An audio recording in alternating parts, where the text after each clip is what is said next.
విష్ణు, వరలక్ష్మి వాళ్ళు అయితే పోలీస్ స్టేషన్‌కి చాలా కంగారుగా వచ్చి, "మా పిల్లలు కనిపించడం లేదు సార్, కంప్లెయింట్ తీసుకోండి. వాళ్ళని ఎలాగైనా వెతికి పెట్టండి" అని చెప్పేసి అయితే అడుగుతూ ఉంటారు. ఆ మాటలు వినగానే అక్కడ ఉన్న పోలీస్ ఆఫీసర్ అయితే, "మీరు కొంచెం కూర్చొని మాట్లాడండి" అని చెప్పేసి అయితే అంటూ ఉంటాడు. ఆ మాటలు వినగానే అక్కడ ఉన్న విష్ణు, వరలక్ష్మి వాళ్ళు అయితే అక్కడ కూర్చొని, "మా పిల్లలు కనిపించడం లేదు.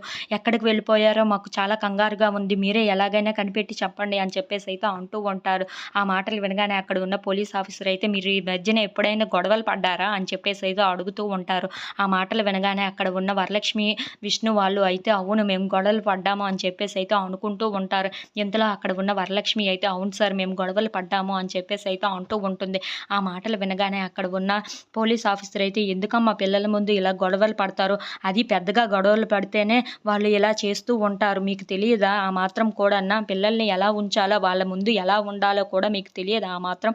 అని చెప్పేసి అయితే అంటూ ఉంటారు. ఆ మాటలు వినగానే అక్కడ ఉన్న విష్ణు, వరలక్ష్మి వాళ్ళు అయితే సిగ్గుపడిపోతూ బుర్రనైతే కిందకి దించేసుకుంటూ ఉంటారు. ఇంతలో అక్కడ ఉన్న వరలక్ష్మి, విష్ణు వాళ్ళు మాత్రం, "ఎలాగైనా మా పిల్లల్ని మాకు ఎక్కడ ఉన్నారో కనిపెట్టి చెప్పండి సార్" అని చెప్పేసి అయితే అంటూ ఉంటారు. ఆ మాటలు వినగానే అక్కడ ఉన్న పోలీస్ ఆఫీసర్ అయితే, "ఇదంతా మీరే చేసుకొని ఇప్పుడు పిల్లలు వెళ్ళిపోయాక మీరు మా మీద పడతారు కదా! మాకదే వచ్చింది తలనొప్పి ఇప్పుడు. పిల్లల ముందు ఎందుకు అలా గొడవలు పడడం? పిల్లల మనస్తత్వం ఎలాంటిదో మీకు తెలుసు కూడా. ఎందుకు ఇలా చేస్తారో మాకు అర్థం కాదు. ఇప్పుడు చూడండి, మళ్ళీ పిల్లలు కావాలి అని చెప్పి వాళ్ళని వెతకమంటున్నారని" చెప్పి అంటూ ఉంటాడు. If you like this video, please like, share and subscribe.